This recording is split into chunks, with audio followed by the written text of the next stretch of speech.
د توبې مبارکه سوره چې د قرآن عظیم شان نهمه سوره ده په مدینه منورې کې را نازله شوې ده 129 مبارک آیاتونه لري تلاوت او پښتو ترجمه یې له 9 آیت څخه اورئ.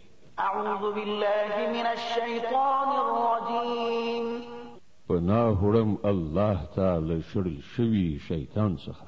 بسم الله الرحمن الرحیم د الله په نوم چې ډېر زیات مهربان پورا رحم لرونکی دی.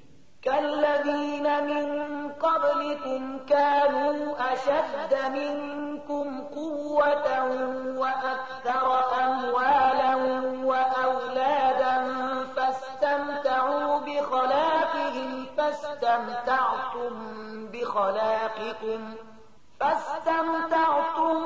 بخلاقكم كما استمتع الذين من قبلكم بخلاقهم وخضتم كالذي خاضوا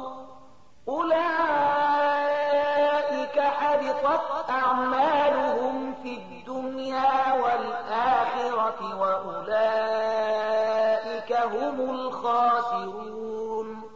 ستاسې رنگ رونق همغه دی چې ستاسې د پخوانیو هغوی له تاسې نه د زیات زور زیاتو شتمنیو او زیاتو اولادونو خاوندانو نو هغوی په نړۍ کې خپله برخه مزې چرچې وکړي او تاسې هم خپله برخه مزې چرچې همغسې وکړئ لکه چې هغوی کړې وي او په همغسې خبرو اترو کې تاسې هم بوخت شوئ لکه چې هغوی پکې بوخت شوي وو.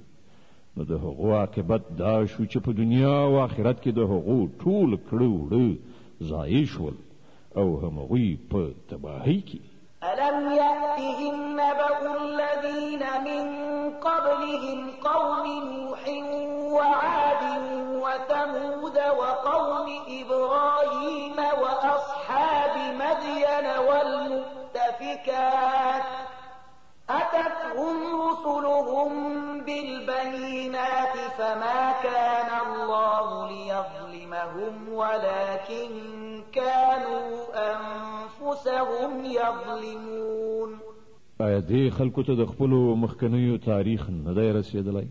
د نوح د قوم د عادیانو د سمودیانو د ابراهیم د قوم د مدین د خلکو او د هغو کلیو چې نسکور کړای شول د هغو پیغمبرانو هغو ته له ښکاره څرګندو نښانو سره راغله. بیا دا د الله کار نه چې پر هغو باندې ظلم کړی وای خو هغوی په خپلو ځانونو ظلم کوونکي وو. والمؤمنون والمؤمنات بعضهم أولياء بعض يأمرون بالمعروف وينهون عن المنكر ويقيمون الصلاة ويؤتون الزكاة ويطيعون الله ورسوله أولئك سيرحمهم الله إن الله عزيز حكيم. مؤمنان نارینه او مؤمنان ښځې دا ټول د یو بل دوستان دي. په ښو چارو امر او له بدیو نه منع کوي، لمونځونه قایموي، زکات ورکوي او د الله او د هغه د پیغمبر اطاعت کوي. دا هغه کسان دي چې پر هغو باندې به د الله رحمت نازلي. بېشکه الله پر ټولو بر لاس او د حکمت خاوند دی. وعد الله المؤمنين والمؤمنات جنات تجري من تحتها الأنهار خالدين فيها ومساكن طيبة في جنات عدن ورضوان من الله أكبر ذلك هو الفوز العظيم. لدغه مؤمنانو نارینه او ښځو سره د الله وعده ده چې دوی ته به داسې باغونه ورکړي چې تر هغو لاندې به ویالې بهیږي او دوی به پکې د تل لپاره اوسي. په هغو تل ښېرازه باغونو کې به د دوی لپاره سوتره استوګنځی وي او تر هر څه زیات دا چې د الله رضا به ور په برخه وي. همدا ستر بری دی. يا أيها النبي جاهد الكفار والمنافقين واغلظ عليهم ومأواهم جهنم وبئس المصير. ای پیغمبره له کافرانو او منافقانو دواړو سره په پوره طاقت مقابله وکړه او له هغو سره ډیر سخت برخورد وکړه. په پای کې د هغو هستوګنځی دوزخ دی او هغه د اوسېدو ډیر ناکاره ځای دی. يحلفون بالله ما قالوا ولقد قالوا كلمة الكفر وكفروا بعد إسلامهم وهموا بما لم ينالوا وما نقموا إلا أن أغناهم الله ورسوله من فضله فإن يتوبوا يك خيرا لهم وإن يتولوا يعذبهم الله عذابا أليما في الدنيا والآخرة وما لهم في الأرض من ولي ولا نصير. دا خلق په خدای باندې قسمونه کوي وایي چې موږ هغه خبره نه ده کړې، په داسې حال کې چې دوی ارومرو هغه د کفر خبره کړې ده. هغوی له اسلام راوړلو نه وروسته د کفر مرتکب شول او هغوی د هغه څه د کولو اراده وکړه چې وی نشو کړای. د هغو دا ټوله غوسه په دې خبره ده چې الله او د هغه پیغمبر په خپلې لورینې سره هغوی شتمن کړي دي. اوس که دوی له خپلې دغې کړنچارې نه راوګرځي نو د همدوی لپاره ښه ده، او که دوی راونه ګرځي نو الله به دوی ته ډیره دردناکه سزا ورکړي، هم په دنیا کې او هم په آخرت کې. او په ځمکه کې هیڅ څوک داسې نشته چې د دوی ملاتړ او مرستندوی وي. ومنهم من عاهد الله لئن آتانا من فضله لنصدقن ولنكونن من الصالحين. له دوی نه ځینې داسې هم دي چې هغو له الله سره وعده کړې وه چې که هغه په خپل فضل سره پر موږ لورینه وکړه نو موږ به خیرات ورکړو او نیک عمله وشو. فلما آتاهم من فضله بخلوا به وتولوا وهم معرضون. وکله چې الله په خپل فضل سره هغوی شتمن کړل نو هغوی بخیلي غوره کړه او له خپلې وعدې څخه داسې وګرځېدل چې په هغې باندې پروا قدر نشته. فأعقبهم نفاقا في قلوبهم إلى يوم يلقونه بما أخلفوا الله ما وعدوه وبما كانوا يكذبون. نتیجه دا راووتله چې د هغوی د دې بدلوزۍ له امله چې له الله سره یې وکړه او د هغو دروغو له امله چې هغوی وایي الله د هغو په زړونو کې نفاق واچوو چې د هغه حضور ته د هغو د وړاندې کېدو تر ورځې پورې به په هغه پسې تګ پرې نه ږدي. ألم يعلموا أن الله يعلم سرهم ونجواهم وأن الله علام الغيوب. ایا دا خلک په دې نه دي پوهېدلي چې الله ته آن د هغو پټ رازونه او پټې مشورې ښکاره دي او هغه له ټولو غیبي خبرو څخه په پوره ډول خبر دی. الذين يلمزون المتطوعين من المؤمنين في الصدقات والذين لا يجدون إلا جهدهم فيسخرون منهم سخر الله منهم ولهم عذاب أليم. هغه پیژني هغه بخیل شتمن چې د هغو مؤمنانو په مالی قربانیو باندې تبصرې کوي چې په خوښه او مینه یې لګوي او په هغو کسانو پورې مسخرې کوي چې له هغو سره د خدای په لار کې د لګولو لپاره له دې پرته نور څه نشته چې هغوی پر خپل ځان باندې تکلیف تیروي او لګښت کوي. الله په دې ملنډو وښونکو پورې مسخرې کوي او د هغو لپاره دردناکه سزا ده.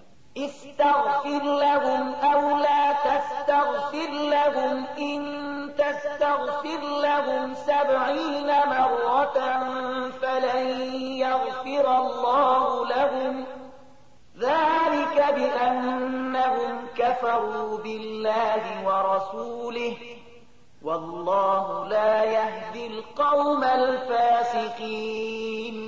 ای ای پیغمبره که ته داسې خلکو لپاره بخښنه وغواړې او که یې ونه غواړې که ته اویا ځله هم د دوی د بخښنې هیله وکړې نو الله به هغوی هیڅکله ونه بخي ځکه چې هغوی په الله او د هغه په پیغمبر باندې کافر شوي دي او الله فاسقانو ته د رغېدو لاره نه ښیي.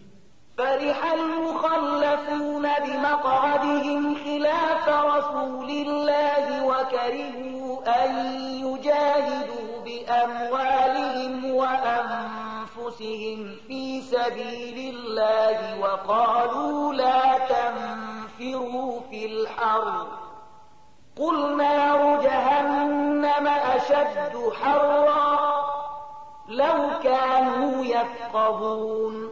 کوم خلکو ته چې د بیرته پاتې کېدو رخصت ورکړای شوی وو هغوی د الله له پیغمبر سره د ملګرتیا په نه کولو او په کور کې کېناستلو باندې خوشحاله شول او دا یې خوښه نه شوه چې د الله په لاره کې په سر او مال سره جهاد وکړي. هغوی خلکو ته وویل چې په دې سخته ګرمۍ کې جهاد ته مه وځئ. دوی ته ووایه چې د دوزخ اور له دې نه زیات ګرم دی. کاشکې له هغو سره د دې شعور وای. فليضحكوا قليلا وليبكوا كثيرا جزاء بما كانوا يكسبون. اوس په کار ده چې دا خلک خندا کمه کړي او ژاړي زیات ځکه کومه بدي چې دوی کوي د هغې جزا هم داسې ده چې دوی ته پر هغې باندې ژړا پکار ده. فإن رجعك الله إلى طائفة منهم فاستأذنوك للخروج فقل لن تخرجوا معي أبدا ولن تقاتلوا معي عدوا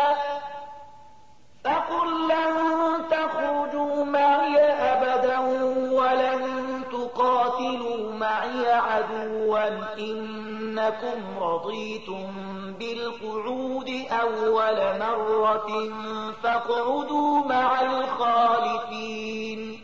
که الله د هغو منځ ته بیرته راولي او په راتلونکي وخت کې له هغو نه کومه ډله د جهاد لپاره له تا څخه د وتلو اجازه وغواړي نو په ډاګه ورته ووایه چې اوس تاسې له ما سره هېڅکله نه شئ تللی او نه زما په ملګرتیا کې له کوم دښمن سره جنګېدی شئ. تاسې مخکې ناسته یې غوره کړی نو اوس په کور ناستو کسانو سره کښېنئ. ولا تصل على أحد منهم مات أبدا ولا تقم على قبره إنهم كفروا بالله ورسوله وماتوا وهم فاسقون. او که په راتلونکي وخت کې له هغو نه څوک ومري د هغه د جنازې لمونځه هم ته هېڅکله مه کوه او مه هېڅکله د هغه پر قبر درېږه ځکه چې هغوی له الله او د هغه له پیغمبر نه انکار کړی دی او هغوی په داسې حال کې مړه شوي دي چې فاسقان. ولا تعجبك أموالهم وأولادهم إنما يريد الله أن يعذبهم بها في الدنيا وتزهق أنفسهم وهم كافرون. د هغو شتمني او د هغو د اولادونو زیاتوالی د تا ونه غولوي. الله خو اراده کړې ده چې د دې مال او اولاد په وسیله هغو ته په دې دنیا کې سزا ورکړي او د هغو ساګانې په داسې حال کې وباسي چې هغوی کافران وي. وإذا أنزلت سورة أن آمنوا بالله وجاهدوا مع رسوله استأذنك أولو الطول منهم وقالوا ذرنا لكم مع القاعدين. کله به چې کومه سوره په دې مضمون نازله شوه چې الله ومني او د هغه د پیغمبر په ملګرتیا کې جهاد وکړي نو تا ولیدل چې کوم خلک چې له هغو څخه د قدرت خاوندانو هغوی له تا څخه دا غوښتنه وکړه چې هغوی دې په جهاد کې له برخې اخیستلو نه معاف کړی شي او هغوی وویل چې موږ پرېږده چې له ناستو کسانو سره پاتې شو. رضوا بأن يكونوا مع الخوالف وطبع على قلوبهم فهم لا يفقهون. هغوی په کور ناستو کسانو کې شاملېدل غوره کړل او د هغو پر زړونو باندې مهر ووهل شو ځکه خو هغوی اوس په هیڅ نه پوهېږي. لكن الرسول والذين آمنوا معه جاهدوا بأموالهم وأنفسهم وأولئك لهم الخيرات وأولئك هم المفلحون. د دې برعکس پیغمبر او هغو کسانو چې له پیغمبر سره ایمان راوړی وو په خپل سر او مال سره جهاد وکړ اوس ټولې ښېګڼې د همغو لپاره دي او همغوی بری مندونکي دي. أعد الله لهم جنات تجري من تحتها الأنهار خالدين فيها ذلك الفوز العظيم. الله د هغو لپاره داسې باغونه تیار کړي دي چې تر هغو لاندې ویالې بهیږي په هغو کې به د تل لپاره اوسیږي. دا د ډېر ستر بریالیتوب. د توبې مبارکه سوره چې د قرآن عظیم شان نهمه سوره ده په مدینې منورې کې رانازله شوې ده 129 آیاتونه لري. تلاوت او پښتو ترجمه یې له 90 آیت څخه اورئ.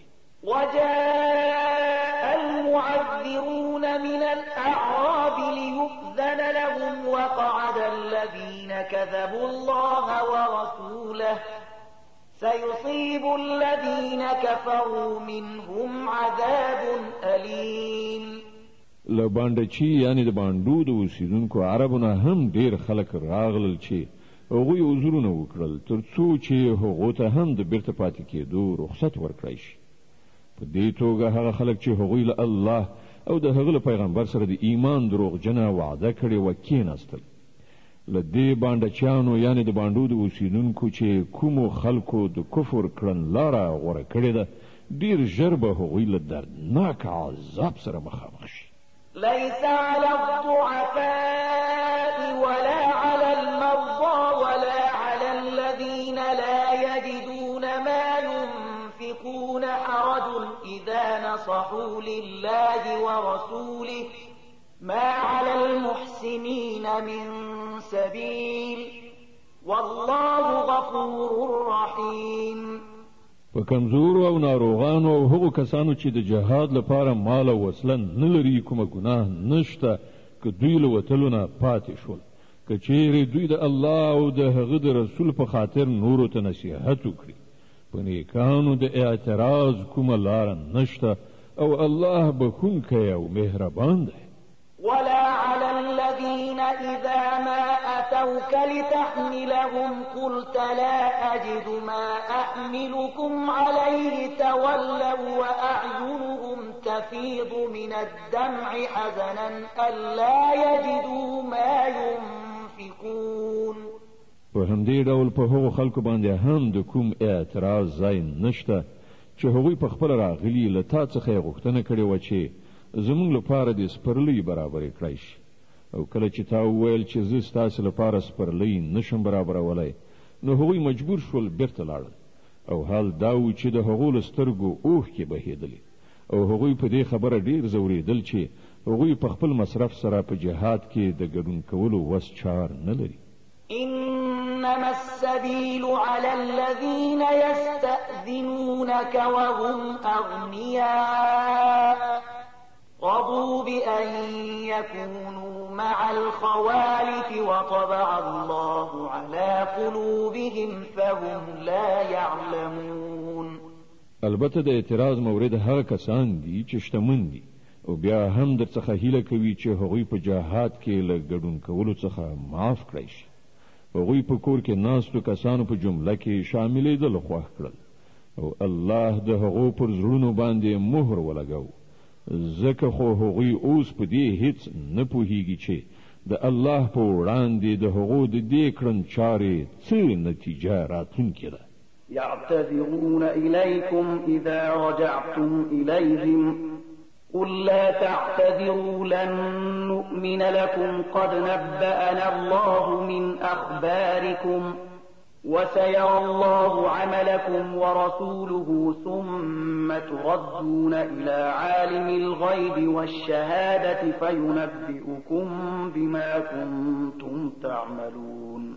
کله چې تاسې په راستنېدو دوی ته راورسېږئ نو دوی به راز معذرتونه وړاندې کړي خو ته په ډانګ پیلي ووایه چې پلمې مه کوئ، موږ به ستاسې په هیڅ یوه خبره اعتبار ونه کړو.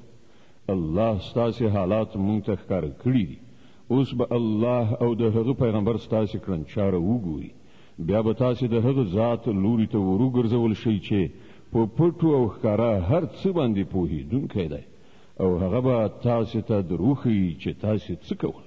سيحلفون بالله لكم إذا انقلبتم إليهم لتعرضوا عنهم فأعرضوا عنهم إنهم رجس ومأواهم جهنم جزاء بما كانوا يكسبون. ستاسې د راستنېدو په وخت کې به ستاسې په وړاندې قسمونه وکړي تر څو چې تاسې ورڅخه صرف نظر وکړئ. نو په رښتیا تاسې له دوی نه صرف نظر وکړئ، ځکه چې دوی ناولي دي او د دوی اصلي ځای دوزخ دی چې د دوی د ګټې په بدله کې به ور په برخه شي. يحلفون لكم لترضوا عنهم فإن ترضوا عنهم فإن الله لا يرضى عن القوم الفاسقين. دوی به ستاسې په وړاندې قسمونه وکړي تر څو چې تاسې ورڅخه راضي شئ، په داسې حال کې چې که تاسې له دوی نه راضي هم شئ، خو الله به هیڅکله له داسې فاسقانو څخه راضي نه شي.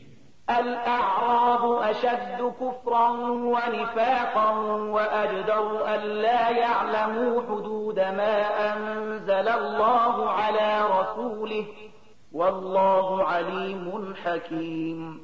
دغه د باندې اوسیدونکي عرب په کفر او نفاق کې ډیر زیات کلک دي، او د هغوی په باب د دې خبرې امکانات زیات دي چې د هغه دین له حدودو نه بې خبره پاتې شي چې الله پر خپل پیغمبر باندې نازل کړی دی. الله په هر څه باندې پوهیږي، د حکمت خاوند دی.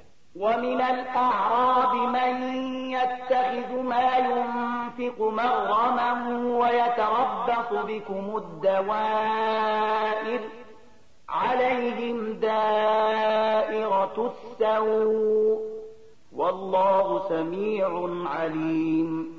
په دې د باندې په اوسیدونکو کې داسې کسان شته چې د خدای په لار کې چې څه لګوي نو هغه پر خپل ځان باندې د زور قلن یعنی تاوان ګڼي، او ستاسې په باب د زماني د څرخ انتظار باسي چې که تاسې په کوم غم اخته شئ نو هغوی به له خپلې غاړې نه د دغه نظام د اطاعت غاړکۍ ایسته کړي چې تاسې د هغو په غاړه کې اچولې ده، په داسې حال کې چې د بدۍ څرخ په خپله پر همدوی مسلط دی، او الله د هر څه اوریدونکی او په هر څه پوهیدونکی دی.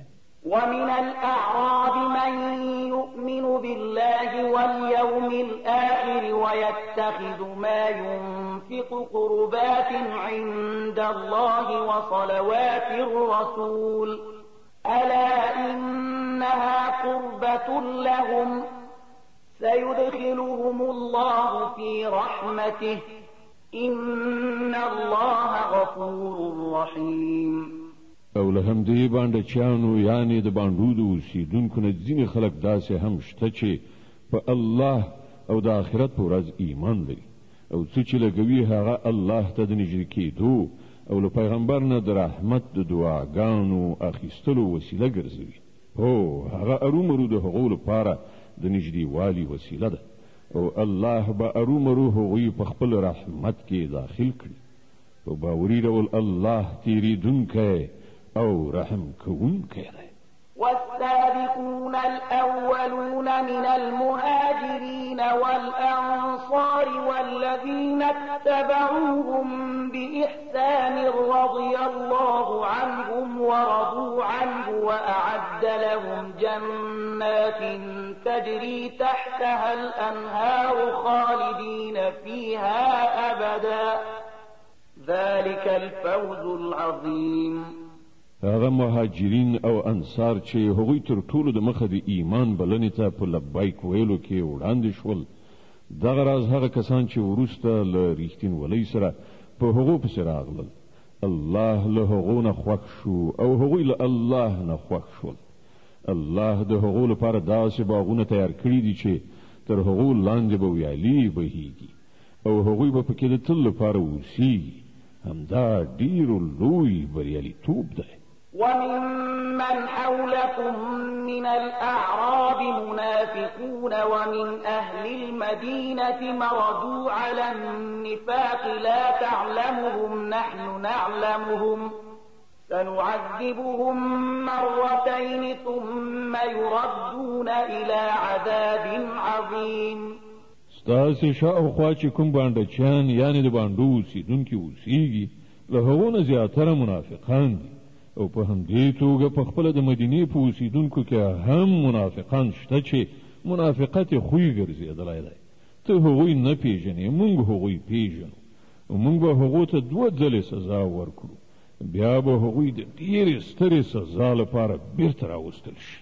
وآخرون اعترفوا بذنوبهم خلقوا عملا صالحا وآخر سيئا عسى الله أن يتوب عليهم إن الله غفور رحيم. ځینې نور خلک دي چې هغوی په خپلو ګناهونو اعتراف کړی دی، د هغوی عمل ګډوډ دی، څه ښه دی څه بد، لرې نه ده چې الله پر هغو باندې بیا مهربان شي، ځکه هغه تیریدونکی او رحم کوونکی دی. خذ من أموالهم صدقة تطهرهم وتزكيهم بها وصل عليهم إن صلاتك سكن لهم والله سميع عليم. ای پیغمبره، ته د هغوی له مالونو څخه د صدقې په اخیستلو سره هغوی پاک کړه او د نیکۍ په لاره کې هغوی وهڅوه او د هغو په حق کې د رحمت دعا وکړه، ځکه چې ستا دعا به د هغو لپاره د ډاډینې وسیله وي. الله هر څه اوري او په هر څه پوهیږي. ألم يعلموا أن الله هو يقبل التوبة عن عباده ويأخذ الصدقات وأن الله هو التواب الرحيم. آیا دې خلکو ته معلومه نه ده چې همغه الله دی چې د خپلو بندگانو توبه قبلوي او د هغو خیراتونو ته منظوري وربخي او دا چې الله ښه معاف کوونکی او رحیم دی؟ وقل اعملوا فسيرى الله عملكم ورسوله والمؤمنون وستردون إلى عالم الغيب والشهادة فينبئكم بما كنتم تعملون. او ای پیغمبر دوی ته ووایه چې تاسې عمل کوئ، الله او د هغه پیغمبر او مؤمنان ټول به وګوري چې ستاسې کړو وړو اوس څه دي، بیا به تاسې د هغه ذات لوري ته ور وګرځول شئ چې په پټو او ښکارو هر څه باندې پوهیږي او هغه به تاسې ته دروښیي چې تاسې څه کوئ. وآخرون مرجون لأمر الله إما يعذبهم وإما يتوب عليهم والله عليم حكيم.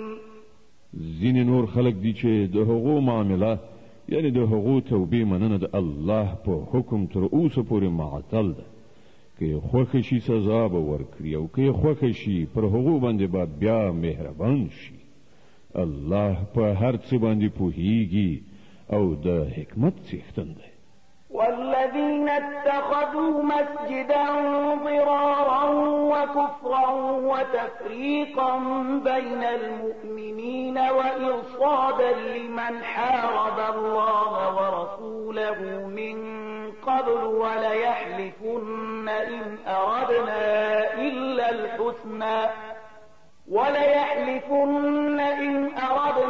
إلا الحسنى والله يشهد إنهم لكاذبون. ځینې نور خلک دي چې هغوی په دې غرض یو مسجد ودان کړي چې د حق بلنې ته تاوان ورسوي او د خدای د بندګۍ کولو په ځای کفر غوره کړي او په مؤمنانو کې تفریقه واچوي او دا په ظاهر عبادت ځای د هغه چا لپاره څارو ځای جوړ کړي چې د دین مخکې د خدای او د هغه د پیغمبر پر خلاف په جګړه لاس پورې کړی دی. هغوی به ارومرو په قسم خوړلو سره ووایي چې مونږ خو له نیکۍ پرته د کوم بل شي اراده نه درلوده، خو الله شاهد دی چې هغوی بیخي دروغجن دي.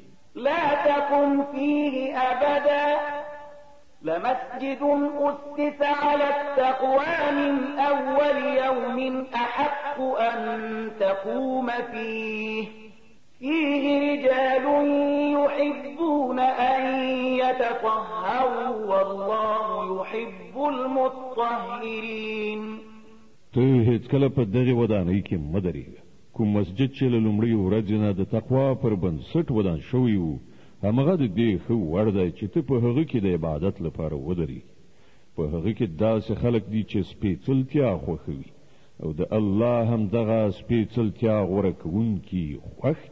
أفمن أسس بنيانه على تقوى من الله ورضوان خير أم من أسس بنيانه على شفا جرف هار فانهار به في نار جهنم والله لا يهدي القوم الظالمين. نو ستاسې څه ګمان دی چې غوره انسان هغه دی چې هغه د خپلې ودانۍ بنسټ د خدای په ویره او د هغه د رضا په غوښتنه ایښی وي یا هغه چې خپله ودانۍ د یو کمر په کاواکه لغم خوړلې غاړه باندې درولي وي او له هغه سره نیغ په نیغه د دوزخ په اور کې وغورځېږي. الله داسې ظالمانو ته هېڅکله لاره نه ښیي. لا يزال بنيانهم الذي بنوا ريبة في قلوبهم إلا أن تقطع قلوبهم والله عليم حكيم. دا ودانۍ چې هغوی جوړه کړې ده تل به د هغو په زړونو کې د بې باورۍ سبب وګرځي چې د هغې د ویستلو اوس کومه لاره چاره نشته پرته له دې نه چې د هغو زړونه ټوټه ټوټه شي. الله ډېر ښه خبر او د حکمت خاوند دی. د التوبې مبارکه سوره چې د قرآن عظیم الشان نهمه سوره ده په مدینې منورې کې رانازله شوې ده. 129 مبارک آیاتونه لري. تلاوت او پښتو ترجمه یې له 111 آیت څخه اورئ. إن الله اشترى من المؤمنين أنفسهم وأموالهم بأن لهم الجنة يقاتلون في سبيل الله فيقتلون ويقتلون وعدا عليه حقا في التوراة والإنجيل والقرآن ومن أوفى بعهده من الله فاستبشروا ببيعكم الذي بايعتم به وذلك هو الفوز العظيم. حقیقت دا دی چې الله له مؤمنانو څخه د هغوی نفسونه او د هغوی مالونه د جنت په بدله کې اخیستي دي. هغوی د الله په لار کې جنګیږي نو وژني او وژل کیږي. له هغو سره د جنت وعده د الله په ذمه باندې یوه کلکه پخه وعده ده په تورات او په انجیل او قرآن کې. او څوک دی چې له الله نه زیات د خپلې وعدې پوره کوونکی وي نو خوښ اوسئ په خپلې دغې سودا چې تاسې له خدای سره کړې ده. همدا تر ټولو ستر بریالیتوب دی. التائبون العابدون الحامدون السائحون الراكعون الساجدون الآمرون بالمعروف والناهون عن المنكر والحافظون لحدود الله وبشر المؤمنين. د الله لوري ته بیا بیا رجوع کوونکي د هغه بندگی په ځای راوړونکي د هغه ثنا ستاینه ویونکي د هغه په خاطر په ځمکه کې ګرځېدونکي را ګرځېدونکي د هغه په وړاندې رکوع او سجده کوونکي په نیکۍ حکم کوونکي له بدۍ نه منع کوونکي د الله د حدودو ساتونکي هغه مؤمنان هم دغه شان وي چې له الله سره د راکړې ورکړې دا معامله سرته رسوي. او ای پیغمبره دغو مؤمنانو ته زیری ورکړه. ما كان للنبي والذين آمنوا أن يستغفروا للمشركين ولو كانوا أولي قربى من بعد ما تبين لهم أنهم أصحاب الجحيم. له پیغمبر او هغو کسانو سره چې ایمان راوړی دی نه ښایي چې د مشرکانو لپاره د بخښنې دعاوې وکړي اگر که هغه د دوی خپلوان هم وي کله چې دوی ته دا خبره روښانه شوې ده چې هغوی د دوزخ وړ دي. وما كان استغفار إبراهيم لأبيه إلا عن موعدة وعدها إياه فلما تبين له أنه عدو لله تبرأ منه إن إبراهيم لأواه حليم. ابراهیم چې د خپل پلار لپاره د بخښنې کومه دعا کړې وه هغه خو د هغې وعدې له مخې و چې هغه له خپل پلار سره کړې وه و کله چې هغه ته دا خبره روښانه شوه چې د هغه پلار د خدای دښمن دی نو له هغه څخه بیزاره شو. حق دا دی چې ابراهیم ډېر زړه سوان دی له خدای ویریدونکی او د زغم خاوند. وما كان الله ليضل قوما بعد إذ هداهم حتى يبين لهم ما يتقون إن الله بكل شيء عليم. د الله دا کړن لار نه ده چې خلق له هدایت ورکولو نه وروسته بیرته په ګمراهۍ کې اخته کړي تر څو پورې چې هغو ته په ډاګه څرګنده ونښيي چې هغوی باید کومو شیانو څخه ځان وژغوري. په حقیقت کې الله د هر شي علم لري. إن الله له ملك السماوات والأرض يحيي ويميت وما لكم من دون الله من ولي ولا نصير. او دا هم واقعیت دی چې د آسمانونو او ځمکې سلطنت د همغه الله په لاس کې دی. مرګ او ژوند د همغه په واک کې دی او ستاسې هیڅ داسې ملاتړ او مرستندوی نشته چې تاسې له هغه نه وژغورلی شي. لقد تاب الله على النبي والمهاجرين والأنصار الذين اتبعوه في ساعة العسرة من بعد ما كاد يزيغ قلوب فريق منهم ثم تاب عليهم إنه بهم رؤوف رحيم. الله پیغمبر او هغو مهاجرینو او انصارو ته بخښنه وکړه چې هغوی په ډیر تنګ وخت کې د پیغمبر ملګرتیا وکړه که څه هم چې له هغو څخه ځینو زړونه کوږوالي خواته مایل شوي وو خو کله چې هغوی د دې انحراف پیروي ونه کړه بلکې د پیغمبر ملګرتیا یې وکړه نو الله هغوی معاف کړل. بېشکه چې له دغو خلکو سره د هغه چلند د خواخوږۍ او مهربانۍ دی. وعلى الثلاثة الذين خلفوا حتى إذا ضاقت عليهم الأرض بما رحبت وضاقت عليهم أنفسهم وظنوا أن لا ملجأ من الله إلا إليه ثم تاب عليهم ليتوبوا إن الله هو التواب الرحيم.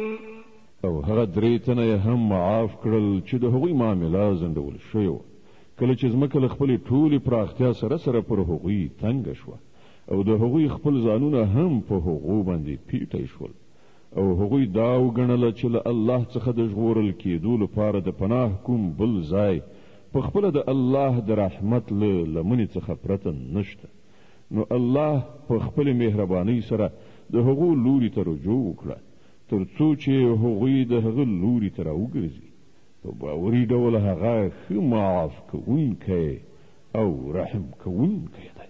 يا أيها الذين آمنوا اتقوا الله وكونوا مع الصادقين. اے مؤمنانو له الله نه ویریږئ او د رښتینو خلکو ملګري شئ. ما كان لأهل المدينة ومن حولهم من الأعراب أن يتخلفوا عن رسول الله ولا يرغبوا بأنفسهم عن نفسه ذلك بأنهم يصيبهم ظمأ ولا نصب ولا مخمصة في سبيل الله ولا يطؤون موطئا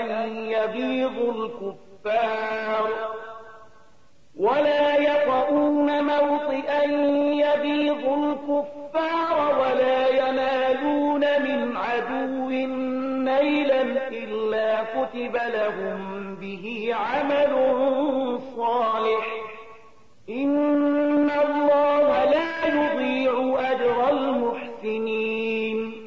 د مدینه اوسیدونکو او د شاوخوا د باندو اوسیدونکو ته دا هیڅ کله نه ښایېدله چې د الله پیغمبر یې پریښی او په کور ناست وای او له هغه نه په بې پروایي سره د خپلو ځانونو په فکر کې شوي وای، ځکه چې داسې به هیڅکله نه وي چې هغوی د الله په لار کې د لوږې تندې او بدني تکلیف څه کړاو وګالي او د حق د منکرانو چې کومه لاره بدې سي هغوی پرې کوم ګام واخلي او له کوم دښمن څخه چې له حق سره یې دښمني وي څه غچ واخلي او د هغه په بدل کې هغو ته یو نیک عمل ونه لیکل شي. دا باوري ده چې د الله په وړاندې د نیکانو د خدمت حق نه ضایع کیږي. ولا ينفقون نفقة صغيرة ولا كبيرة ولا يقطعون واديا إلا كتب لهم ليجزيهم الله أحسن ما كانوا يعملون. په همدې ډول دا به هم هیڅکله نه وي چې د خدای په لار کې هغوی څه لږ ډېر لګښت کوي او د جهاد په منډو ترړو کې هغوی کوم ناو یعنی دره ووهي یعنی پرې ولاړ شي او د هغو په حق کې هغه ونه لیکل شي تر څو چې الله د هغوی د دې غوره کړنچارې مکافات هغو ته ورکړي. وما كان المؤمنون لينفروا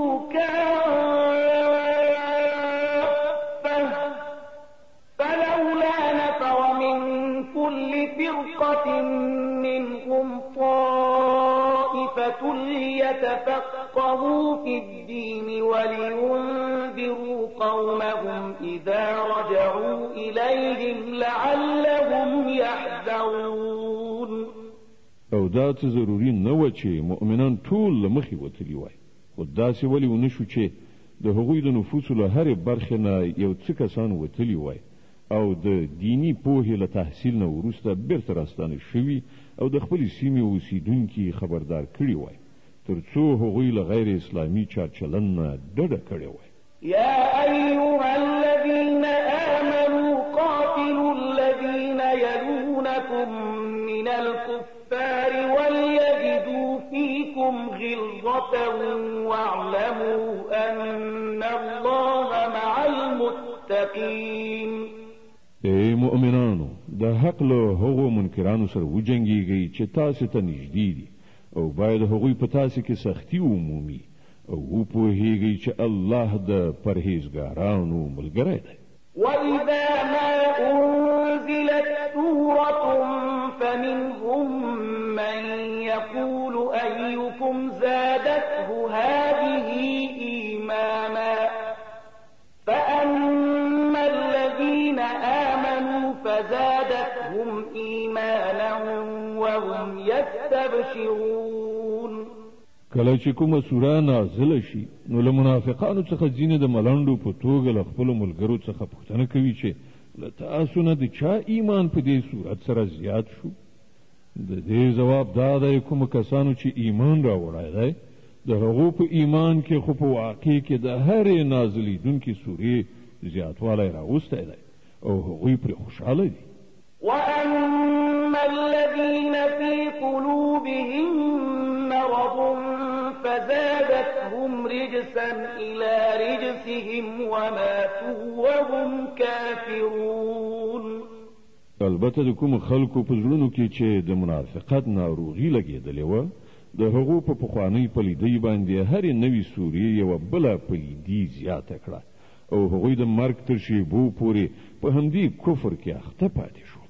أولا يرون أنهم يفتنون في كل عام مرة أو مرتين ثم لا يتوبون ولا هم يذكرون. تذكرون وإذا ما أنزلت سورة نظر بعضهم إلى بعض هل يراكم من أحد ثم انصرفوا صرف الله قلوبهم بأنهم قوم لا يفقهون. آیا دوی نګوري چې هر کال یو دوه ځلې په ازمویښت کې اچول کیږي، خو په دې سره سم هم نه توبه باسي او نه کوم درس اخلي. کله چې کومه سوره نازلیږي نو دوی په سترګو کې یو له بل سره غږیږي چې چېرته څوک یعنی مسلمانان خو تاسې نه ویني، بیا غلي ووځي تښتي. الله د دوی زړونه اړولي دي ځکه چې دوی ناپوه خلک دي. لقد جاءكم رسول من أنفسكم عزيز عليه ما عنتم حريص عليكم بالمؤمنين رؤوف رحيم. وګورئ تاسې ته یو پیغمبر راغلی دی چې په خپله له همدا تاسې څخه دی. په زیان کې ستاسې لوېدل پر هغه باندې ګران تمامېږي. هغه ستاسې د رغېدنې حرصناک دی. د مؤمنانو لپاره هغه خواخوږی او زړهسواندی دی. فإن تولوا فقل حسبي الله لا إله إلا هو عليه توكلت لرونکی دی. ألف لام را تلك آيات الكتاب الحكيم. الف لام را دا د هغه کتاب آیاتونه دي چې له حکمت نه ډک دی. أكان للناس عجبا أن أوحينا إلى رجل منهم أن أنذر الناس وبشر الذين آمنوا أن لهم قدم صدق عند ربهم قال الكافرون إن هذا لساحر مبين. آیا د خلکو لپاره د حیرانتیا ځای و کله چې موږ له دوی څخه یو سړي ته وحی وکړه چې کافران وویروه او هغو کسانو ته چې ایمان راوړی زیری ورکړه چې دوی ته د دوی د پروردګار په نزد داسې نیک اجر دی چې مخکې له مخکې ورکړی شوی. کافران وویل چې بېشکه دا سړی ښکاره کوډګر دی. إن ربكم الله الذي خلق السماوات والأرض في 6 أيام ثم استوى على العرش يدبر الأمر ما من شفيع إلا من بعد إذنه ذلكم الله ربكم فاعبدوه أفلا تذكرون. حقیقت دا دی چې ستاسې رب هماغه خدای دی چې آسمانونه او ځمکه یې په شپږو ورځو کې پیدا کړل، بیا د خپل حکومت پر تخت باندې ځلانده شو او د کائناتو انتظام چلوي. هیڅوک شفاعت یعنی سپارښت کوونکی نشته مګر دا چې د هغه له اجازې وروسته شفاعت وکړي. همدا الله ستاسې رب دی، نو تاسې د همغه عبادت وکړئ. آیا نو تاسې به په اوښ کې را نشئ یعنی پند نه اخلئ؟ إليه مرجعكم جميعا وعد الله حقا إنه يبدأ الخلق ثم يعيده ليجزي الذين آمنوا وعملوا الصالحات بالقسط والذين كفروا لهم شراب من حميم وعذاب أليم بما كانوا يكفرون. د همغه لوري ته ستاسې ټول ورګرځېدل دي. دا د الله پخه وعده ده. بېشکه پیدایښت همغه پیل کوي بیا به یې همغه دوهم ځل پیدا کړي تر څو کوم خلکو چې ایمان راوړی دی او ښه عملونه یې سرته رسولي دي هغو ته په پوره انصاف سره مکافات ورکړي. او کوم کسانو چې د کفر مسلک غوره کړی دی هغوی به د حق د هغه انکار په مجازات کې چې کاوه خوټېدلې اوبه وڅښي او دردناکه سزا به وګالي.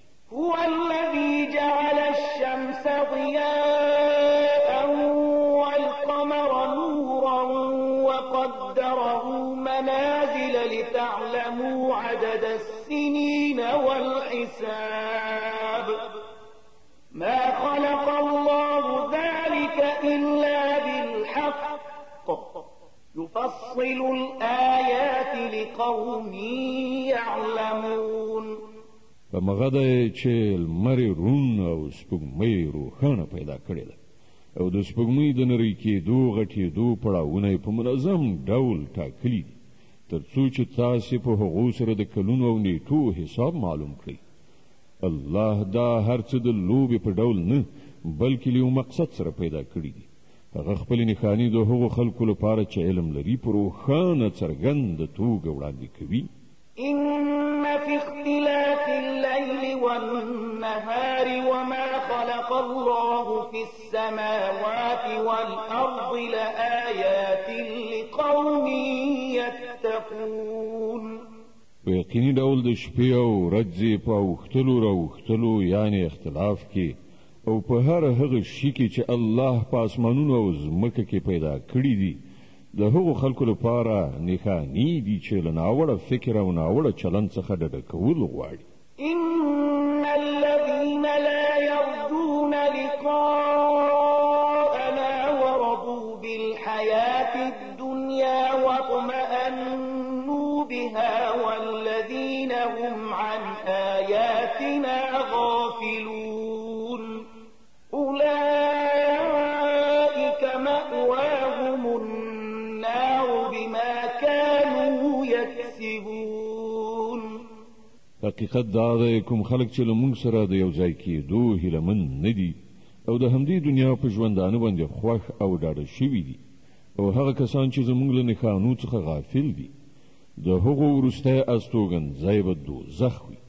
د هغو ناوړو چارو په بدله کې چې هغوی د خپلې دغې ناوړه عقیدې او غلطې کړنلارې له مخې سرته رسولې.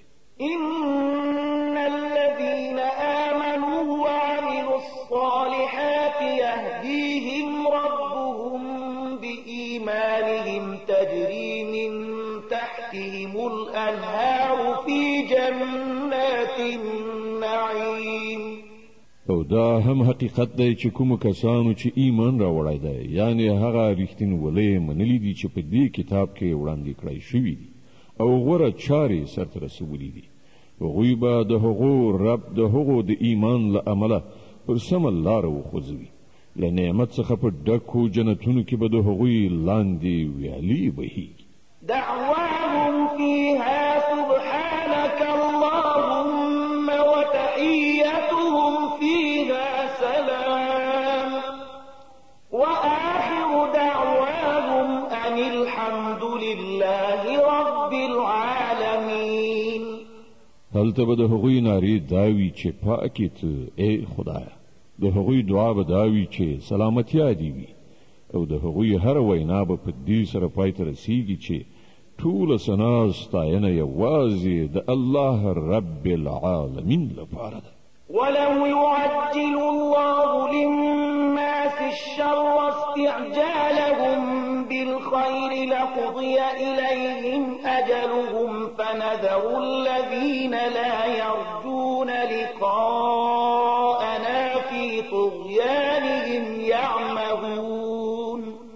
که چیرته الله له خلکو سره په ناوړه چاره کې هم دومره تلوار کولای لکه څنګه چې د دنیوي ښېګڼې په غوښتنه کې چټکې کوي نو د هغو د کړو وړو فرصت به یو وخت پای ته رسول شوی خو زمونږ دا عادت نه دی ځکه خو مونږ هغو خلکو ته چې له مونږ سره د یو ځای کېدو هیله نه لري په سرغړونه کې د هغو د لالهانده کېدو لپاره ورته فرصت ورکوو. وإذا مس الإنسان الضر دعانا لجنبه أو قاعدا أو قائما فلما كشفنا عنه ضره مر كأن لم يدعنا إلى ضر مسه كذلك زين للمسرفين ما كانوا يعملون. د انسان حال دا دی چې کله پر هغه باندې کوم سخت وخت راځي نو په ولاړې ناستې او ملاستې مونږ بلی او کله چې مونږ د هغه کړاو ایسته کو نو داسې ځي ووځي چې ته به وایې هغه هېڅکله په خپله کومه بده ورځ کې مونږ له سره بللي نه وو په دې ډول له حده تېري کوونکو لپاره د هغوی کړه وړه ښایسته کړی شوي ولقد أهلكنا القرون من قبلكم لما ظلموا وجاءتهم رسلهم بالبينات وما كانوا ليؤمنوا كذلك نجزي القوم المجرمين ای خلکو مونږ له تاسو نه مخکې قومونه هلاک کړل کله چې هغوی د ظلم چلند غوره کړ او د هغو پیغمبرانو هغو ته له ښکاره څرګندو نښانو سره راغلل او هغوی له سره ایمان را نه وړ په دې ډول مونږ مجرمانو ته د هغو جرمونو بدله ورکوو ثم جعلناكم خلائف في الأرض من بعدهم لننظر كيف تعملون اوس له هغو نه وروسته مونږ تاسې ته په ځمکه کې د هغوی ځای درکړی دی تر څو وګورو چې تاسې څنګه عمل کوئ وإذا تتلى عليهم آياتنا بينات قال الذين لا يرجون لقاءنا ائت بقرآن غير هذا أو بدله قل ما يكون لي أن أبدله من تلقاء نفسي إن أتبع إلا ما يوحى إلي إني أخاف إن عصيت ربي عذاب يوم عظيم کله چې دوی ته زموږ روښانه خبرې اورول کیږي نو هغه خلک چې له موږ سره د یو ځای کېدو هیلهمن نه دي وایي چې د ده پر ځای کوم بل قرآن راوړه یا په ده کې څه تعدیل راوله ای محمده دوی ته ووایه زما دا کار نه دی چې له خپله ځانه په ده کې څه تعدیل او ترمیم وکړم زه خو صرف د هغې واحې پیرو یم چې ما ته لیږل کیږي که زه د خپل رب له امر نه سر وغړوم نو زه د یوې ډېرې هیبتناکې ورځې څخه ویرېږم قل لو شاء الله ما تلوته عليكم ولا أدراكم به فقد لبثت فيكم عمرا من قبله أفلا تعقلون او ووایه که د الله اراده هم دا وای نو ما به دا قرآن تاسې ته هېڅکله نه واورولی او الله به تاسې ته د هغه خبر قدر هم نه وای درکړی ښه نو ما خو له دې نه مخکې ستاسې په منځ کې یو عمر تېر کړی دی آیا تاسې له پوهې نه کار نه اخلئ فمن أظلم ممن افترى على الله كذبا أو كذب بآياته إنه لا يفلح المجرمون نو له هغه نه به غټ ظالم بل څوک وي چې یوه د دروغو خبره له ځانه جوړه کړي د الله لوري ته منسوب کړي او یا د الله واقعي آیاتونه دروغ ګڼي دا باوري ده چې مجرمان هېڅکله نشي بریالي کېدی ويعبدون من دون الله ما لا يضرهم ولا ينفعهم ويقولون هؤلاء شفعاؤنا عند الله قل أتنبئون الله بما لا يعلم في السماوات ولا في الأرض سبحانه وتعالى عما يشركون دا خلک له خدایه پرته د هغه څه عبادت کوي چې نه ورته ګټه رسوی شي او نه تاوان وایي چې دا د الله په وړاندې زموږ سپارښتګر دي ای محمده دوی ته ووایه آیا تاسې الله له هغې خبرې نه خبروئ چې پر هغې باندې هغه نه په اسمانو کې پوهیږي نه په ځمکه کې هغه له هغه شرک نه چې دوی کوي پاک دی او لوړ او پورته دی وما كان الناس إلا أمة واحدة فاختلفوا ولولا كلمة سبقت من ربك لقضي بينهم فيما فيه يختلفون. په ابتدا کې ټول انسانان یو امت وو، بیا وروسته هغوی بېلابېلې عقیدې او مسلکونه جوړ کړل، او که ستا د پروردګار لخوا لا له پخوا یوه خبره فیصله کړای شوې نه وای، نو په کوم شي کې چې هغوی په خپلو منځو کې اختلاف کوي د هغې به پرېکړه شوې وه. ويقولون لولا أنزل عليه آية من ربه فقل إنما الغيب لله فانتظروا إني معكم من المنتظرين. او دا چې هغوی وایي چې په دې پیغمبر باندې د ده د رب له لوري څه کومه اندېښانه ولې نازله نه شوه، نو دوی ته ووایه د غیبو څښتنه واکمن خو یوازې الله دی. ښه ده سترګې په لاره اوسئ، زه هم له تاسې سره منتظر یم. وإذا أذقنا الناس رحمة من بعد ضراء مستهم إذا لهم مكر في آياتنا قل الله أسرع مكرا إن رسلنا يكتبون ما تمكرون. د خلکو دا حال دی چې له کړاو نه وروسته چې کله موږ په هغو باندې د رحمت خوند وڅکو، نو هغوی سمدلاسه زموږ د نښانو په باب په دسیسو لاس پورې کوي. دوی ته ووایه الله په خپل چل کې له تاسې نه ډېر تیز دی، د هغه په رښتې ستاسې ټول چلونه لیکي.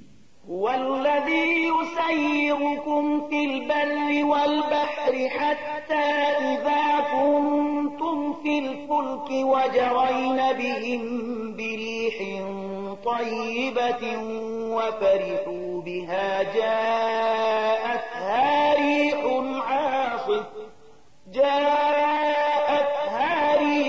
عاصف وجاءهم الموج من كل مكان وظنوا أنهم أحيط بهم دعوا الله مخلصين له الدين لئن أنجيتنا من هذه لنكونن من الشاكرين. هماغه الله دی چې تاسې په وچه او لمده کې ګرځوي، لکه چې کله تاسې په کښتیو کې په سپرېدو په موافق باد سره خوشحاله سوکاله سفر کوئ، او بیا په ناڅاپي ډول مخالف توند باد راوالوځي او له هرې خوا نه څپې څپانده کېږي او مسافران انګیري چې په طوفان کې راګیر شول. په هغه وخت کې ټول خپل دین یوازې د الله لپاره خالصوي او داسې دعاګانې غواړي چې که تا مونږ ته له دې بلا څخه نجات راکړ نو مونږ به شکر ویستونکي بندګان شو. فلما أنجاهم إذا هم يبغون في الأرض بغير الحق يا أيها الناس إنما بغيكم على أنفسكم متاع الحياة الدنيا ثم إلينا مرجعكم فننبئكم بما كنتم تعملون. خو هغه چې کله هغوی وژغوري نو بیا هم هغه خلک له حق څخه په انحراف کولو په ځمکه کې په سرکشۍ لاس پورې کوي. خلکو ستاسې دا سرکشي برعکس همدا ستاسې په زیان تمامه شوې ده. د دنیا څو ورځني خوندونه دي واخلئ، بیا زموږ لوري ته ستاسې راګرځېدل دي. په هغه وخت کې به موږ در وښیو چې تاسې څه کول. إنما مثل الحياة الدنيا كماء أنزلناه من السماء فاختلط به نبات الأرض مما يأكل الناس والأنعام حتى إذا أخذت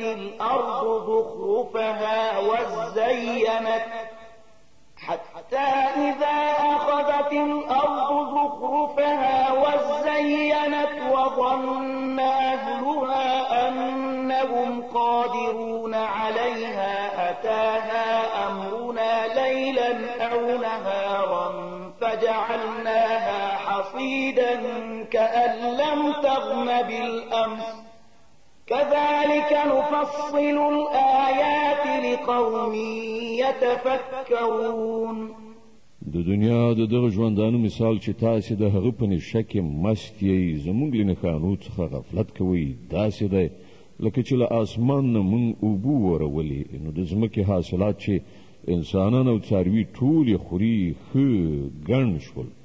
بیا په همغه وخت کې چې د ځمکې خپل پسرلی او کښتونه ښکلي ښایسته پکې ولاړو او د هغې څښتنانو دا ګڼله چې اوس موږ له دې نه په ګټه اخیستلو قادر یو. په ناڅاپي ډول د شپې یا د ورځې زموږ حکم راغی او موږ هغه داسې تالا والا کړل چې ته به وایې پرون هلته له سره څه شی نه و. په دې ډول موږ خپلې نښانې د هغو خلکو لپاره په ډاګه څرګنده وړاندې کوو چې فکر کوونکي پوهېدونکي. والله يدعو إلى دار السلام ويهدي من يشاء إلى صراط مستقيم.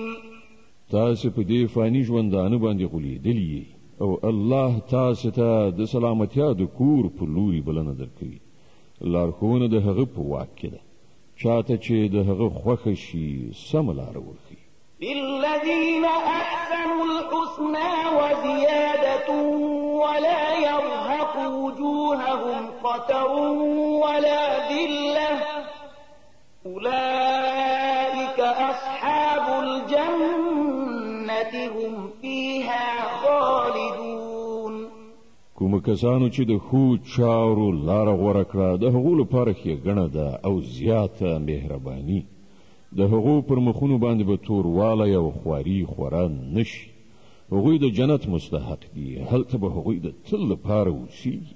والذين كسبوا السيئات جزاء سيئة بمثلها وترهقهم ذلة ما لهم من الله من عاصم كأنما أغشيت وجوههم قطعا من الليل مظلما أولئك أصحاب النار هم فيها خالدون. او کوم خلکو چې د بدیو ګټه کړې ده د هغو چې څنګه بدي ده همغسې بدله به ومومي. خواري به ورباندې مسلط وي. هیڅوک بل الله نه د هغو ژغورونکی نه وي. د هغو پر مخونو باندې به داسې ترږمۍ خوره شوي وي لکه چې د شپې تورې پردې ورباندې غوړېدلې وي. هغوی د دوزخ وړ دي هلته به هغوی د تل لپاره اوسیږي. ويوم نحشرهم جميعا ثم نقول للذين أشركوا مكانكم أنتم وشركاؤكم فزيلنا بينهم وقال شركاؤهم ما كنتم إيانا تعبدون. په کومه ورځ چې موږ دوی ټول په یو ځای په خپله محکمه کې راپاڅوو بیا هغو خلکو ته چې شرک یې کړی دی وایو چې په خپل ځای ایثار شي هم تاسې او هم ستاسې جوړ کړي شریکان. بیا به موږ د دوی له منځه د بېګانه توب پرده ایسته کړو او د دوی شریکان به ووایي چې تاسې خو زموږ عبادت نه کوو.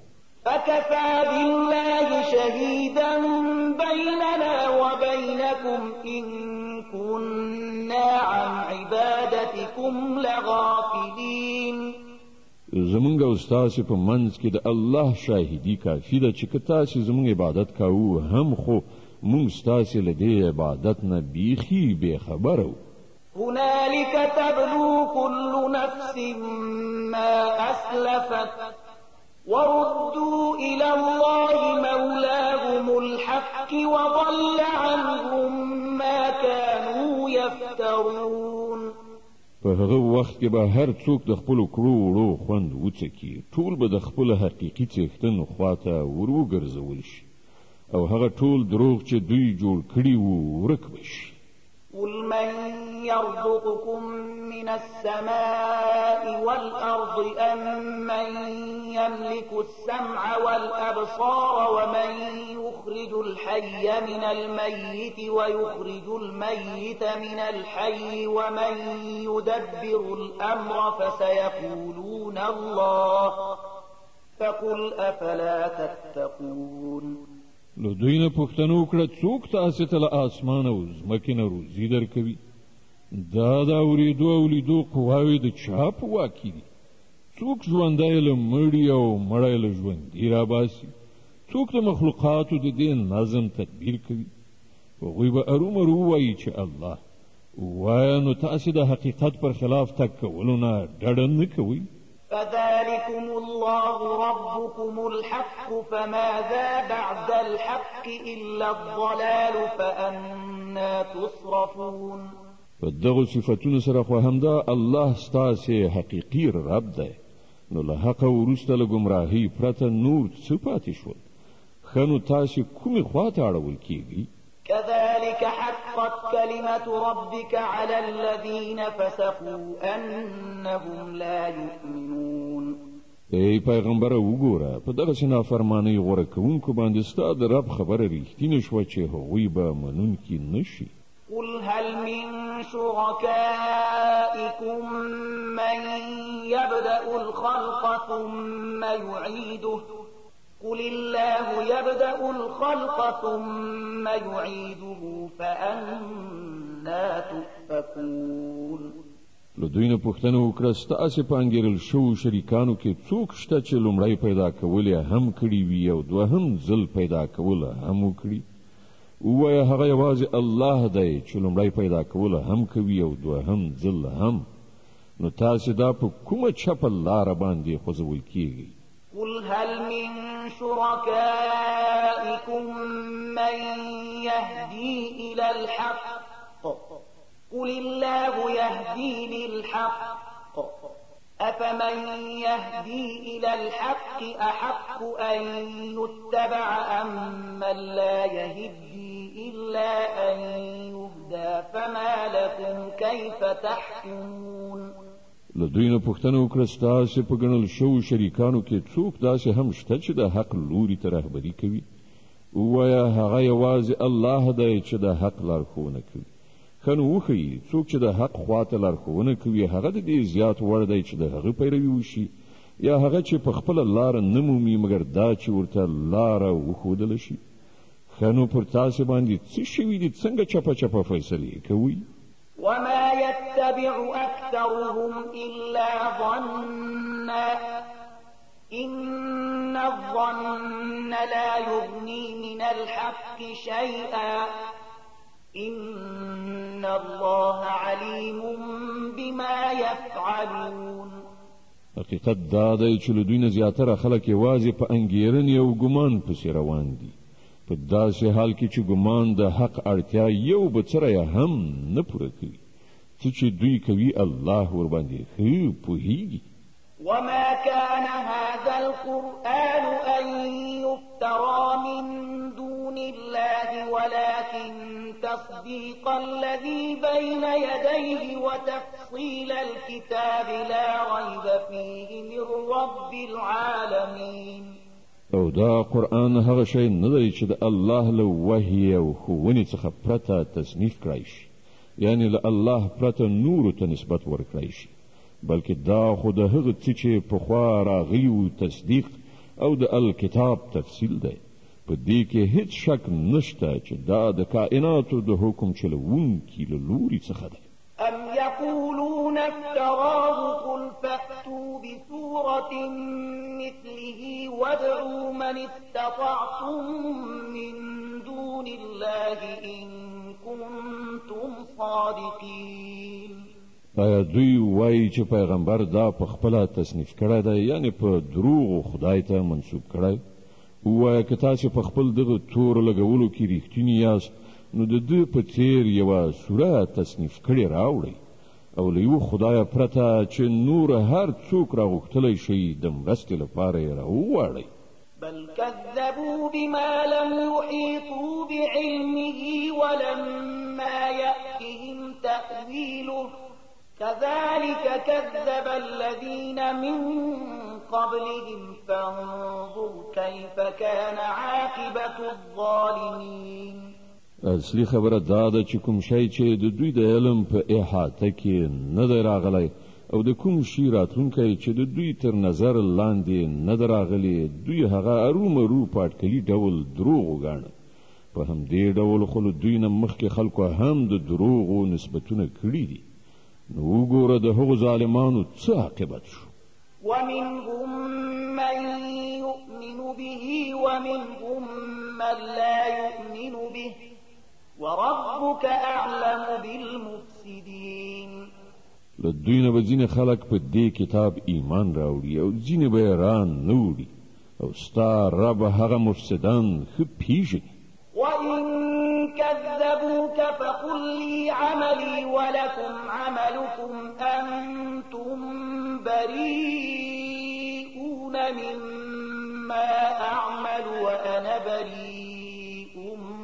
مما تعملون که دوی تا دروغجن ګڼي نو ووایه چې زما عمل زما لپاره او ستاسې عمل ستاسې لپاره دی څه چې زه کوم د هغه له مسؤلیت نه تاسې خلاص یې او څه چې تاسې کوئ د هغه له مسؤلیت نه زه خلاص یم ومنهم من يستمعون إليك أفأنت تسمع الصم ولو كانوا لا يعقلون په دوی کې ډېر داسې خلک دي چې ستا خبرې اوري خو آیا ته به کاڼه واوروې که هغوی په هېڅ باندې هم ونه پوهېږي ومنهم من ينظر إليك أفأنت تهدي العمي ولو كانوا لا يبصرون له دوی څخه زیاتره کسان دي چې تا ته ګوري خو آیا ته ړندو ته لاره ښیې که هغوی هېڅ نه ویني إن الله لا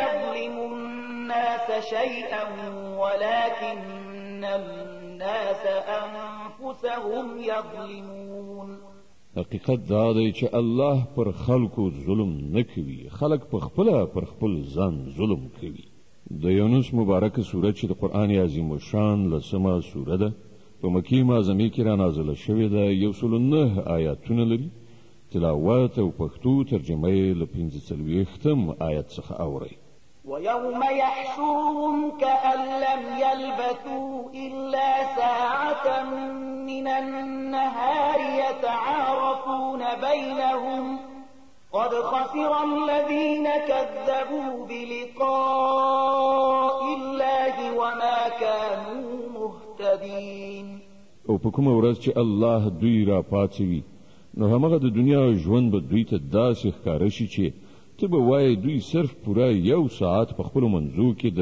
پیژنګلوۍ دپاره ځنډېدلي وو په هغه وخت کې به په پلټنه ثابته کړی شي چې په واقع کې هغه کسان سخت له زیان سره مخامخ شول چې له الله سره یو ځای کېدلې دروغ وګڼل او هیڅکله هغوی پر سمه لاره نه وو وإما نرينك بعض الذي نعدهم أو نتوفينك فإلينا مرجعهم ثم الله شهيد على ما يفعلون او کوم ناوړه سرنوشت څخه چې موږ هغوی ویروو د هغه یوه برخه به موږ ستا په ژوند کې دروښي یا به له هغه نه مخکې تا واخلو په هر حال د دوی راتګ زموږ خواته دی او دوی چې څه کوي الله ورباندې شاهد ده ولكل أمة رسول فإذا جاء رسولهم قضي بينهم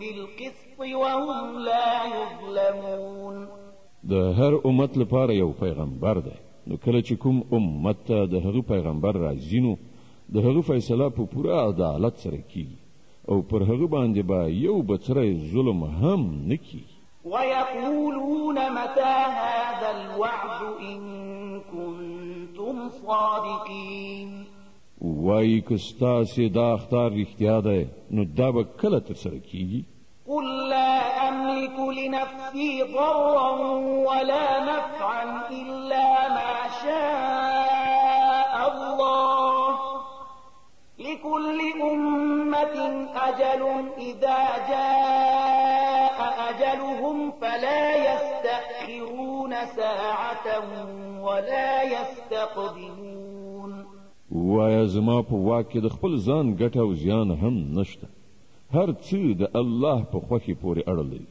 د هر امت لپاره د مهلت یوه موده ده. کله چې دا موده پوره کیږي نو پوره 1 ساعت مخکې والی او وروسته والی به هم نه وي. قل أرأيتم إن أتاكم عذابه بياتا أو نهارا ماذا يستعجل منه المجرمون. دوی ته ووایه تاسې کله په دې غور کړی دی چې که د الله عذاب په ناڅاپي ډول د شپې یا د ورځې راشي نو تاسې څه کولی شئ؟ ښه نو دا کوم داسې شی دی چې د هغه لپاره مجرمان تلوار کوي؟ أثم إذا ما وقع آمنتم به الآن وقد كنتم به تستعجلون. آیا کله چې هغه عذاب پر تاسې را پریوزي په همغه وخت کې به یې ومنئ؟ اوس ځان ژغورل غواړئ په داسې حال کې چې تاسې په خپله د هغه د چټک راتلو غوښتنه کوله. ثم قيل للذين ظلموا ذوقوا عذاب الخلد هل تجزون إلا بما كنتم تكسبون. بیا به ظالمانو ته وویل شي چې اوس د ابدي عذاب خوند وڅکئ څه چې تاسې ګټئ د هغه له مجازات نه پرته بله څه بدله تاسې ته درکول کېدی شي. ويستنبئونك أحق هو قل إي وربي إنه لحق وما أنتم بمعجزين. بیا پوښتنه کوي آیا په واقعي ډول دا رښتیا دي چې ته یې وایې؟ ووایه زما پر رب باندې قسم دا بیخي رښتیا دي او تاسې دومره زور نه لرئ چې د هغه د منځته راتګ مخه ونیسئ. ولو أن لكل نفس ظلمت ما في الأرض لافتدت به وأسروا الندامة لما رأوا العذاب وقضي بينهم بالقسط وهم لا يظلمون. او له هر هغه چا سره چې ظلم یې کړی دی د ځمکې د مخ شتمني هم وي نو له هغه عذاب نه د ژغورل کېدو لپاره به په جریمه کې د هغې ورکولو ته حاضر شي. کله چې دا خلک هغه عذاب وګوري نو په زړه زړه کې به پښیمانه شي خو د هغو په منځ کې به په پوره عدالت سره پریکړه وشي. هیڅ ظلم به پر هغو باندې نه وي. ألا إن لله ما في السماوات والأرض ألا إن وعد الله حق ولكن أكثرهم لا يعلمون. واوري په اسمانونو او ځمکه کې چې هر څه دي د الله دي. واوري د الله وعده رښتیا ده خو زیاتره انسانان نه پوهیږي. هو يحيي ويميت وإليه ترجعون. هماغه ژوند بخي او هماغه مرګ ورکوي او د همغه په لوري ستاسې ټولو ورګرځېدل دي. يا أيها الناس قد جاءتكم موعظة من ربكم وشفاء لما في الصدور وهدى ورحمة للمؤمنين. ای خلکو تاسې ته ستاسې د رب له لوري نصیحت راغلی دی. دا هغه شی دی چې د زړونو د ناروغیو شفا ده او د مؤمنانو لپاره هدایت او رحمت ده. قل بفضل الله وبرحمته فبذلك فليفرحوا هو خير مما يجمعون. ای پیغمبره ووایه چې دا د الله فضل او د هغه مهرباني ده چې دا شی واستو په دې باندې خو باید خلک خوشحالي وکړي. دا له ټولو هغو شیانو څخه ډېر غوره دی چې خلک یې راغونډوي.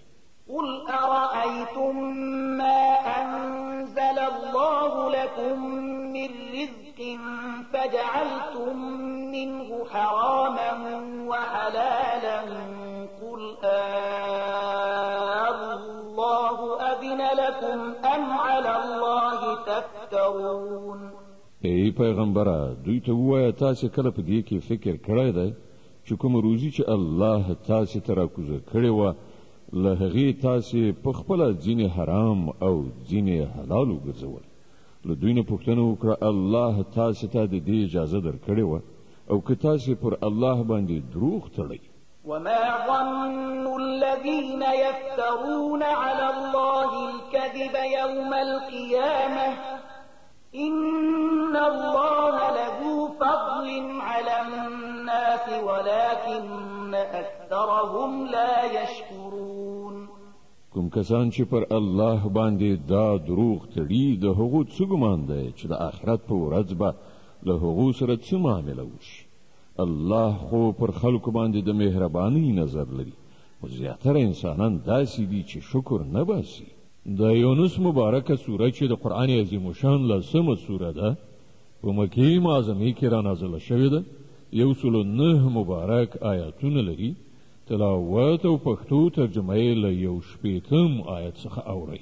وما تكون في شأن وما تتلو منه من قرآن ولا تعملون من عمل إلا كنا عليكم شهودا إذ تفيضون فيه وما يعزب عن ربك من مثقال ذرة في الأرض ولا في السماء ولا أصغر من ذلك ولا أكبر إلا في كتاب مبين. ای پیغمبره ته چې په هر حالت کې اوسې او له قرآن نه چې هر څه اوري او ای خلکو تاسې هم چې څه کوئ د هغو ټولو په دوران کې مونږ تاسې ګورو. هیڅ د یو بڅري په اندازه شی په اسمان او ځمکه کې داسې نشته نه وړوکی نه غټ چې ستا د پروردګار له نظره پټ وي او په یو روښانه دفتر کې درج نه وي. ألا إن أولياء الله لا خوف عليهم ولا هم يحزنون الذين آمنوا وكانوا يتقون. واوري څوک چې د الله دوستان دي ایمان راوړی دی د تقوا کړنلاره یې غوره کړې ده پر هغو باندې کومه ویره او کړاو نشته. لهم البشرى في الحياة الدنيا وفي الآخرة لا تبديل لكلمات الله ذلك هو الفوز العظيم. د دنیا او آخرت دواړو په ژوندانه کې د هغو لپاره زیری دی. د الله خبرې نشي بدلیدلی. همدا لوی بریالیتوب دی. ولا يحزنك قولهم إن العزة لله جميعا هو السميع العليم. ای پیغمبره دا خلک چې په تا پورې کومې خبرې تړي هغه دې تاون نه زوروي. عزت په تمامه معنا د خدای په واک کې دی او هغه هر څه اوري او په هر څه پوهیږي. ألا إن لله من في السماوات ومن في الأرض وما يتبع الذين يدعون من دون الله شركاء إن يتبعون إلا الظن وإن هم إلا يخرصون. خبر اوسئ د آسمانونو اوسیدونکي وي که د ځمکې ټول د الله ملکیت دی او کوم کسان چې له الله څخه پرته له ځانه جوړ کړو شریکانو ته بلنه ورکوي هغه خالص د وهم او انګیرنې پیروان دي او محض اټکلونه کوي. هو الذي جعل لكم الليل لتسكنوا فيه والنهار مبصرا إن في ذلك لآيات لقوم يسمعون. دماغ الله دی چې ستاسو لپاره شپه پیدا کړې ده چې په هغې کې آرام وکړئ او ورځ یې روښانه ګرځولې ده. په دې کې د هغو خلکو لپاره نښانې دي چې په خلاصو غوږونو د پیغمبر صلی الله علیه وسلم بلنه اوري. قالوا اتخذ الله ولدا سبحانه هو الغني له ما في السماوات وما في الأرض إن عندكم من سلطان بهذا أتقولون على الله ما لا تعلمون. خلق ویل چې الله څوک زوی نیولی دی. سبحان الله هغه خو بې نیازه دی، په اسمانونو او ځمکه کې چې څه دي ټول د هغه ملکیت دی. له تاسې سره د دې وینا لپاره دلیل څه دی؟ آیا تاسې د الله په باب هغه خبرې کوئ چې ستاسې په علم کې نشته؟ قل إن الذين يفترون على الله الكذب لا يفلحون. ای محمد ووایه چې کوم خلک چې په الله باندې د دروغو افتراء کوي هغوی هیڅکله بریالیتوب نشي موندلی. متاع في الدنيا ثم إلينا مرجعهم ثم نذيقهم العذاب الشديد بما كانوا يكفرون. د دنیا په څو ورځني ژوندانه کې د مزې چرچې وکړي، بیا زموږ لوري ته د هغو راګرځېدل دي. بیا به موږ د هغه کفر په بدل کې چې هغوی مرتکب کیږي پر هغو باندې د سخت عذاب خوند وڅکو. واتل عليهم نبأ نوح إذ قال لقومه يا قوم إن كان كبر عليكم مقامي وتذكيري بآيات الله فعلى الله توكلت فأجمعوا أمركم